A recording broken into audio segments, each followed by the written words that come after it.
Hetal college campus में बैठी थी। जब उसके क्लास पूरे हुए तो वह अपनी सहेली के साथ बातें कर रही थी।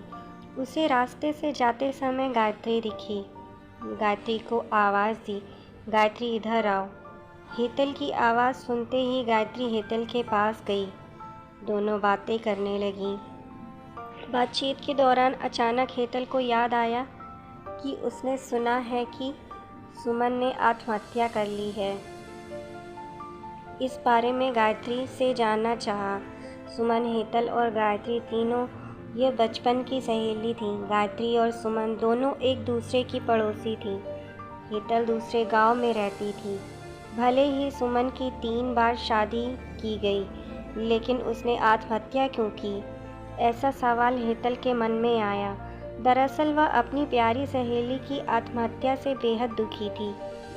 सुमन 9वीं कक्षा में थी, तभी उसकी पहली शादी हुई थी। सुमन देखने में बहुत सुंदर थी। वह होशियार, शालीन और भविष्य के सपनों में रंगने वाली लड़की थी। उसने अपने जीवन में कई सपनों को चित्रित किया था, पर घर के लोगों ने उसकी ज़बरदस्ती से शादी करवा दी। हेतल के पास इतने सारे सवाल थे कि वह नहीं जानती थी कि गायत्री से कैसे पूछे, लेकिन हर बात की सच्चाई जानना चाहती थी। और आखिर में गायत्री से पूछा कि सुमन ने आत्महत्या क्यों की। एक क्षण के लिए गायत्री चुप हो गई। जल्दी से उसके मुंह से शब्द नहीं निकल रहे थे। उसने गहरी सांस ली और बोलना शुरू किया। 3 साल पहले सुमन की शादी अवीर नाम के शख्स से हुई थी। वास्तव में उसकी बहुत अच्छी गृहस्थी चल रही थी। वो एक दूसरे से प्यार करने लगे थे। जब यह दोनों साथ बाहर जाते तो सभी कपल से चलते थे। अवीर और उसके परिवार के सभी सदस्य अच्छे स्वभाव के थे। जैसे उसने अपनों में जोड़ीदार सोचा था, वैसा ही उसे अपना पार्टनर मिला था। उसके घर की स्थिति मध्यम थी। अवीर का एक छोटा सा होटल था। उसमें से उसके सारे खर्चे बांट देने के बाद कुछ पैसे बच जाते थे। घर के हालात बहुत साफ सुथरे थे। एक दिन वह होटल से घर बाइक पर आ रहा था। एक बड़ी कार से उसका बहुत बड़ा एक्सीडेंट हो गया और उसमें उसे काफ़ी चोटें आई। हादसे के बाद उसे अस्पताल ले जाया गया, लेकिन सर में गंभीर चोट लगने के कारण इलाज के दौरान उसकी मौत हो गई। सुमन को बहुत दुख हुआ, लेकिन उसके ससुराल वालों को गलतफहमी थी कि अवीर की दुर्घटना सुमन की वजह से हुई है। वह अपशगुनी है, ऐसा उनको लगता था। उनमें से कोई भी उसे समझ नहीं पाया। अवीर के जाने के बाद कुछ दिनों के भीतर ही सुमन को घर से निकाल दिया गया। उसे घर से बाहर निकालने के बाद वह मायके गई और कुछ दिन मायके में ही रही, लेकिन आसपास पड़ोसियों में चर्चा हो गई कि उसके माता पिता फिर से उसके लिए रिश्ता ढूंढने लग गए। जब वह बाहर निकलती तो लोग हमेशा उसे ताने मारते थे। इसी वजह से सभी बहुत परेशान हुए। ऐसे में उन्होंने जल्दी जल्दी में अमोल से शादी करवा दी। अमोल बहुत बुरा आदमी था, दारू पीता था, कुछ काम धंधा नहीं करता, चोरी करता, मारपीट करता। उसका रोजाना यही काम था।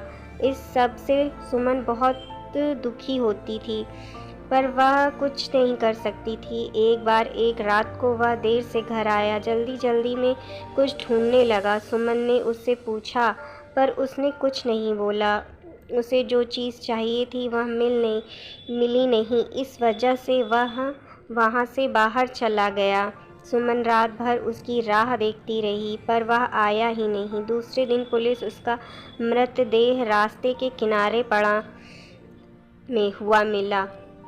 उसका चाकू से किसी ने खून किया था। यह खबर सुमन को पता चली तो उस पर दुखों का पहाड़ टूट पड़ा। कुछ दिनों तक वह अपने ससुराल में ही रही, लेकिन बाद में ससुराल वालों ने उससे प्रताड़ित करना शुरू कर दिया। इस वजह से सुमन वापस मायके आ गई। घर आकर कुछ दिन ऐसे ही बीत गए। हर दिन आ रहा था और जा रहा था, लेकिन सुमन की स्थिति वही थी। उसकी तरफ देखा नहीं जा रहा था। उसका परिवार उसकी स्थिति को सहन नहीं कर सकता था, इसलिए उन्होंने उसकी वापस शादी करने का फैसला किया। उसके लिए रिश्ता ढूंढने लगे। उनके रिश्तेदारों में गौतम नाम का एक लड़का था। उसकी पहले से एक बार शादी हो चुकी थी और गौतम से सुमन की शादी करवा दी। सुमन बहुत खुश थी। शादी हुई और कुछ महीनों बाद उसे मालूम हुआ कि गौतम को कैंसर है, ब्लड कैंसर। इस बात का पता चलते ही उसके हंसते हुए चेहरे पर फिर से दुखी हो गया, लेकिन उसने हिम्मत से इन सब का सामना करने का फैसला किया। 5 महीने तक अपने पति की सेवा की, लेकिन आखिरकार 5 महीने बाद उसके पति की मौत हो गई।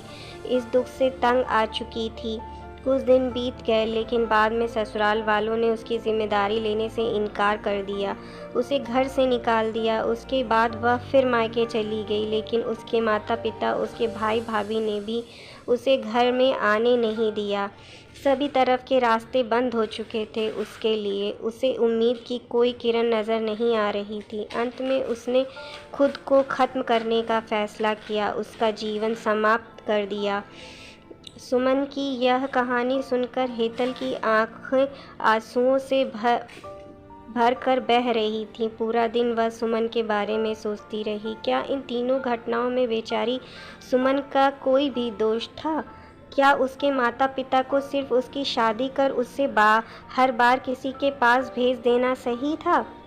वो उससे अपने पैरों पर खड़ा करने की कोशिश भी कर सकते थे। सच कहो तो वो हेतल की जान उसकी बदनसीबी से नहीं, उसके परिवार और उसके आसपास के लोगों की छोटी सोच ने ली।